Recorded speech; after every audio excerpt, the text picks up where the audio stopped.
మనం రోజు తినే క్యారెట్లు ఆరెంజ్ రంగేనా ఇంకేమైనా ఉందంటారా? మీకు తెలుసా అసలు మొదట క్యారెట్లు ఏ రంగులో ఉండేవి?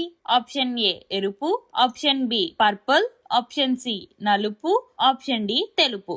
మీకు గనక ముందే సమాధానం తెలిస్తే కింద కమెంట్ చేసేయండి. సరైన సమాధానం ఆప్షన్ బి పర్పుల్. వినడానికి వింతగా ఉన్నా ఇది నిజమేనండి.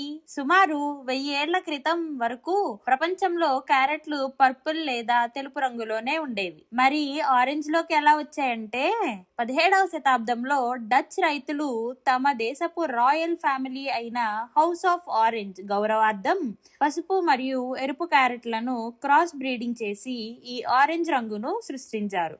అవే ఇప్పుడు మనకు మార్కెట్లో కనిపిస్తున్న క్యారెట్లు. ఈ వీడియో మీకు నచ్చినట్లయితే లైక్ చేయండి. మీ ఫ్రెండ్స్ అండ్ ఫ్యామిలీ మెంబర్స్ కి తప్పకుండా షేర్ చేయండి. మరిన్ని ఇలాంటి ఇంట్రెస్టింగ్ ఫ్యాక్ట్స్ కోసం ఇప్పుడే మర్చిపోకుండా మా ఛానల్ ని సబ్స్క్రైబ్ చేసుకోండి. Thank you.